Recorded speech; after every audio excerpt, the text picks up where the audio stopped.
Hello, dear students.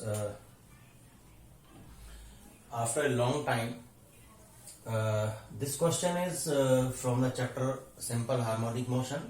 So I found that this question is very good to discuss with you. So I am reading this question. A smooth small pearl.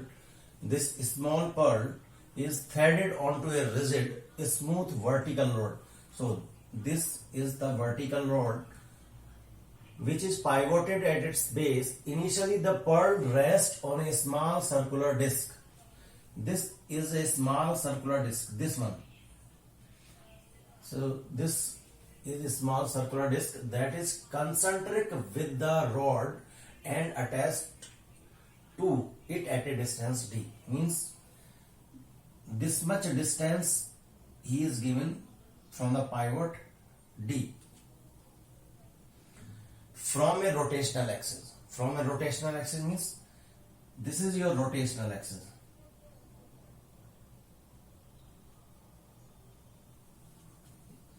It can move like that, means rotate. The rod starts executing simple harmonic motion around its original position with a small angular amplitude. So this is also a good sentence for our question to solve. Angular amplitude theta no, और this is small means वो छोटा सा है. What frequency of oscillation is required for the pearl to leave the rod? तो किस समय ये pearl जो है, this pearl will leave the rod at that time. मुझे वो फ्रीक्वेंसी बतानी है जब ये रॉड जब SHM कर रही है. ठीक है. So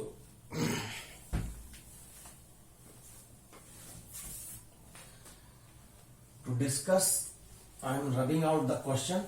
you can take the screenshot.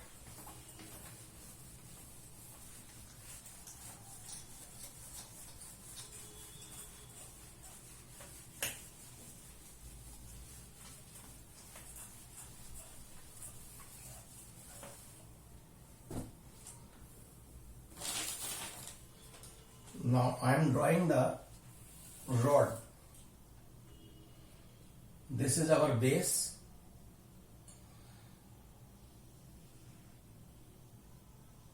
ये रॉड है मेरी. यहां पर स्मॉल सर्कुलर डिस्क है. This is circular disc.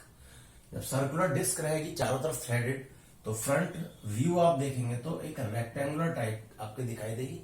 और यहां पर आपकी क्या है, ये बीड है. बीड कह लो या पर्ल कह लीजिए. ठीक. और यहां पर ये स्टैंड पर पाइवोटेड है.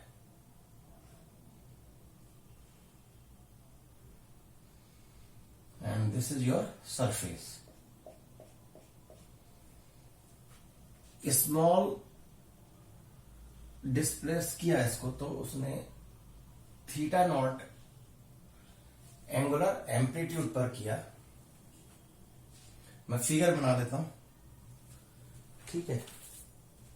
नाउ जब इस डायरेक्शन में रोटेट हुई रॉड, तो ये पर्ल कहां पर होगी, इस तरफ, ये डिस्टेंस पर इस तरफ आ जाएगी और एक तरफ रोटेट होकर रॉड इस तरफ आ जाएगी. तभी तो मेरा SHM होगा. तो SHM होने के लिए उसने कहा था अबाउट इट्स एक्सेस. तो this is suppose axis of rotation of for the rod. और ये हमारी पर्ल है, ये डिस्क पर है. यहां से यहां तक this distance is given you D. Okay. और ये बोला था small angular amplitude theta no, means this is very very small. अब इसको एनालाइज कैसे करेंगे, उसने हमें फ्रीक्वेंसी पूछी एट दैट टाइम जब वो पर्ल लीव हो जाए रॉड के. तो ऐसी कौन सा कंपोनेंट या ऐसा कौन सा फोर्स होगा जो इस पर्ल को इस रॉड से लीव करने के लिए हेल्प आउट करेगा। तो इसके लिए अगर मैं देखूं कि फ्री बॉडी डायग्राम अगर बनाए यहां पर, ठीक है, तो यहां पर सेंटर से इसका mg लग रहा होगा, सेंटर से mg लग रहा होगा, ये थीटा है, तो this and this is parallel, so this will be your theta naught. तो इस कंपोनेंट को रिजोल्व करूं मैं, this is mg cos theta naught and this is my mg sin theta naught।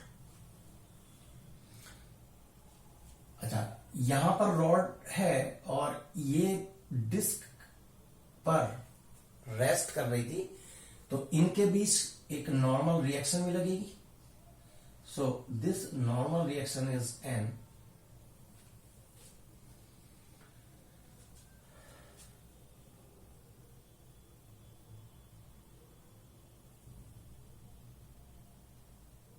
इस नॉर्मल रिएक्शन N के दो components भी होंगे फिर, क्योंकि this is now at this theta not.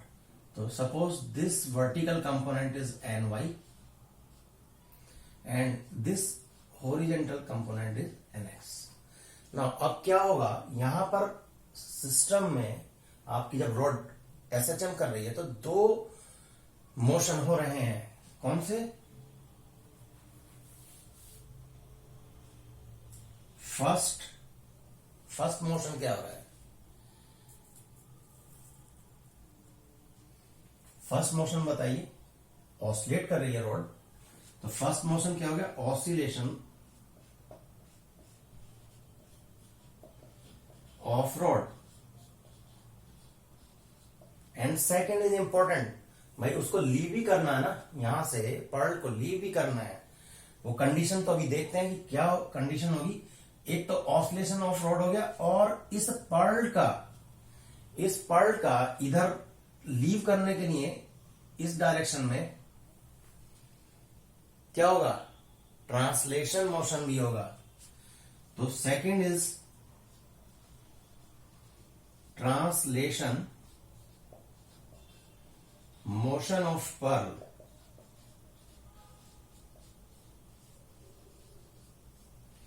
ये दो चीज होंगी, रॉड ऑसिलेट भी करेगी, और जब ऑसिलेट करेगी तो क्या होगा? पर्ल थोड़ा सा अपने इस पोजीशन से थोड़ा सा ट्रांसलेट होगी। जब ट्रांसलेट होगी तो इसका मतलब क्या मिलेगा? उसको वेलोसिटी भी मिलेगी। वेलोसिटी रहेगी तो क्या होगा?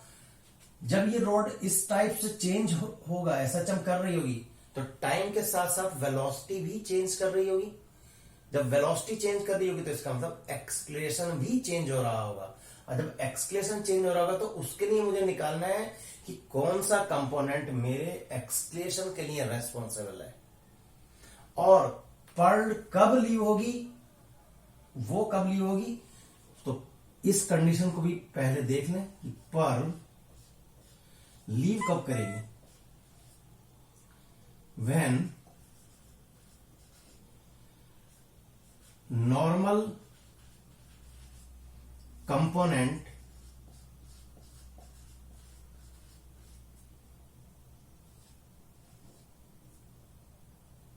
Of normal component is greater then, जब ये नॉर्मल कंपोनेंट क्या होगा? ग्रेटर हो जाएगा इस पर्ल के वेट से, तभी तो कोई चीज लिफ्ट होगी ना। ये नॉर्मल कंपोनेंट NY इतना ज्यादा हो जाए जब ये ऑसिलेट कर रही हो कि mg को ओवरकम कर जाए, तभी तो हमारा पर्ल इस रॉड से लिफ्ट होगा। क्यों? क्योंकि ट्रांसलेशन मोशन भी हो रहा है, और नॉर्मल फोर्स इतना ज्यादा हो जाए किसी एक कंडीशन पर कि वो पर्ल बाहर आ जाए। अब ये हमने एनालाइज कर लिया इस क्वेश्चन में कि हमारे पास पर्ल लीव की कंडीशन भी आ गई। हमारे पास कैसे दो मोशन है, एक ऑसिलेशन ऑफ रोड है और एक ट्रांसलेशन मोशन ऑफ पर्ल है। ठीक है, अब आगे इक्वेशंस के लिए बढ़ते हैं।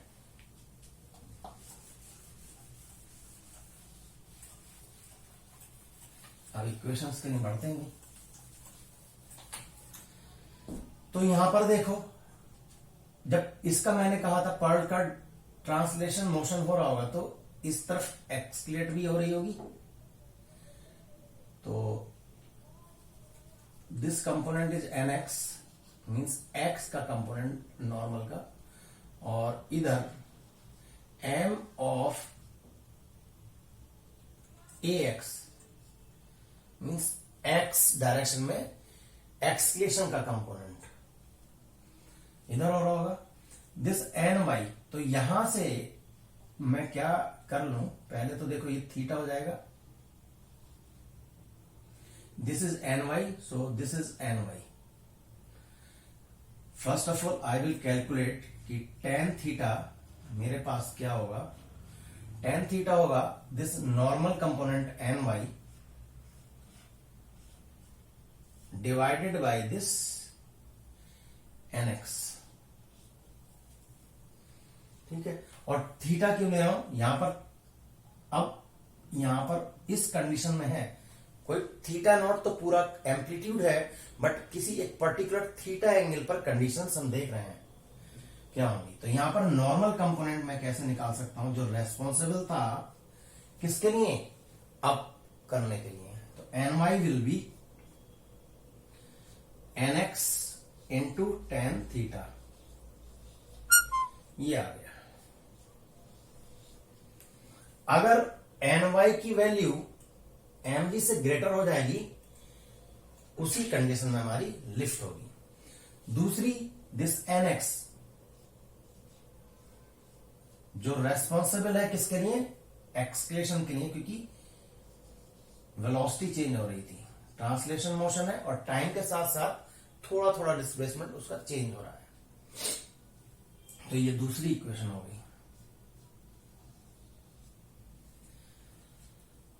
अब एसएचएम की इक्वेशन कैसे लिख सकते हैं, अब देखिए आप कि this N y is N x tan theta, ठीक है, एन एक्स टेन थीटा, और tan theta is equivalent to theta. मैं टेन थीटा को क्या लिख सकता हूं,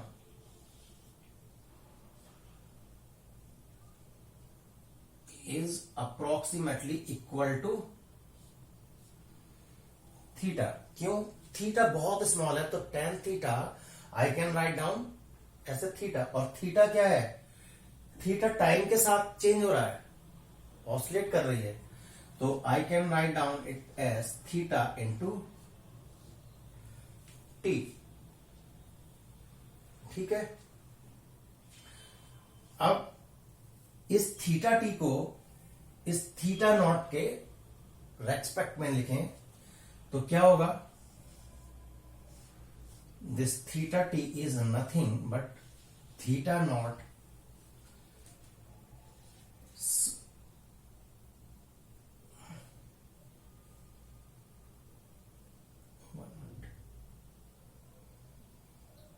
साइन ओमेगा टी। ठीक है,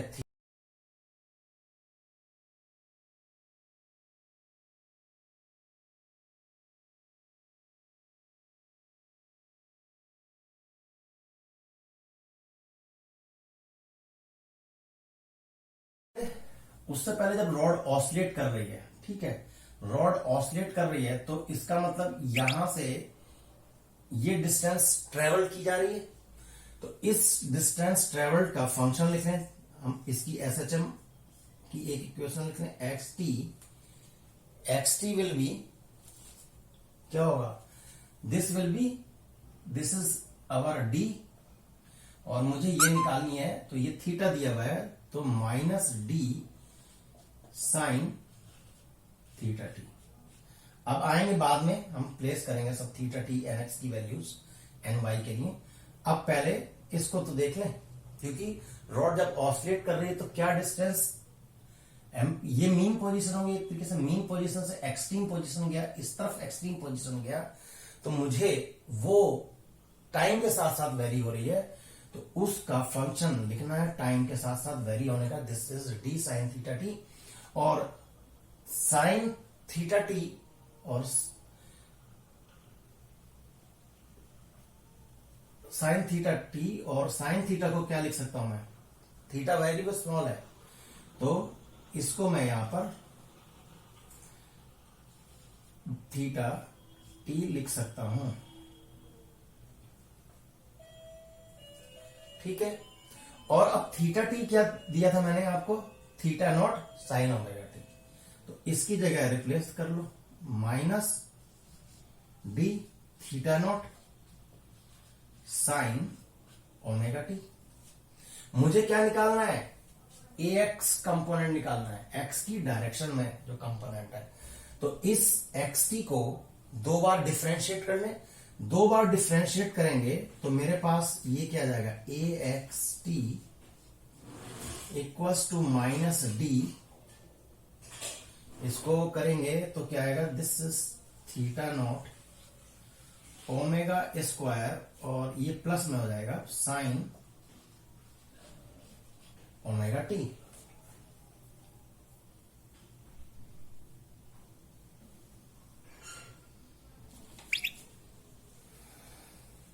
तो ये मेरे पास ए एक्स आ गया,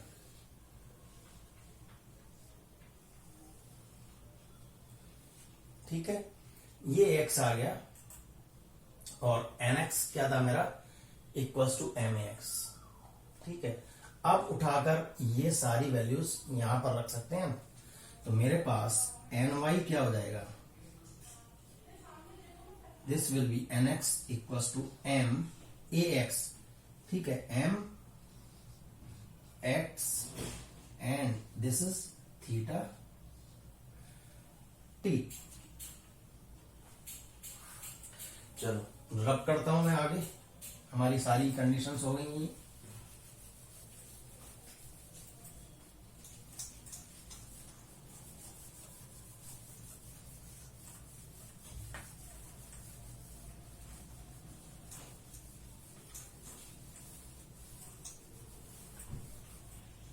तो हमारे पास आ गया N y equals to m times of a x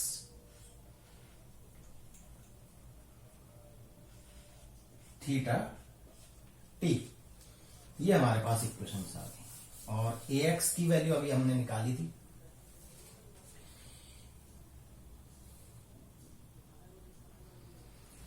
A x क्या था हमारा, theta not omega square D sign omega T, और थीटा टी हम जानते हैं कि ये हो जाएगा theta naught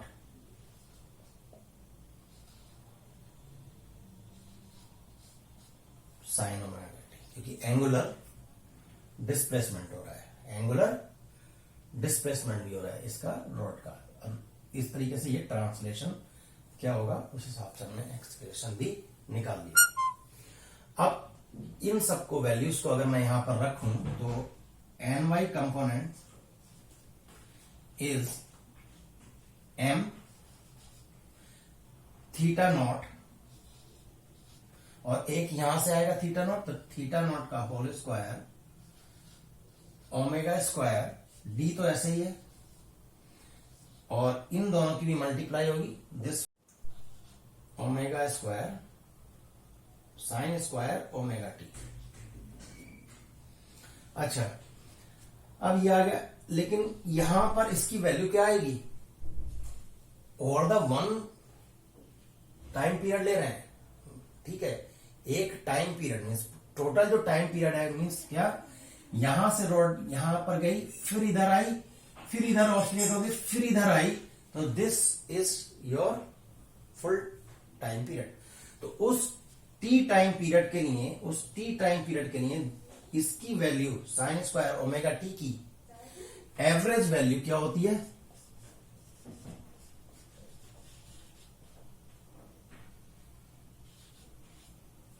equals to half sine square omega t. जिसको नहीं पता है वो मैथ्स देख सकता है कि एवरेज वैल्यू कैसे निकालते हैं साइन स्क्वायर ओमेगा टी की। नहीं तो मैं एक अलग से वीडियो भी बना दूंगा इसके लिए। तो इसकी जगह मैं क्या प्लेस कर सकता हूं, 1/2 एम थीटा नॉट का whole square omega square into d. ठीक, और हमारी कंडीशन क्या थी, हमारी कंडीशन क्या थी जो शुरू में हमने डिस्कस किया था, इस पर्ल को लीव करने के लिए ny should be greater than mg। उठा के इस कंडीशन को इससे इक्वेट करो फिर, तो हाफ m थीटा नॉट का whole square omega square d is greater than mg, ये होना चाहिए।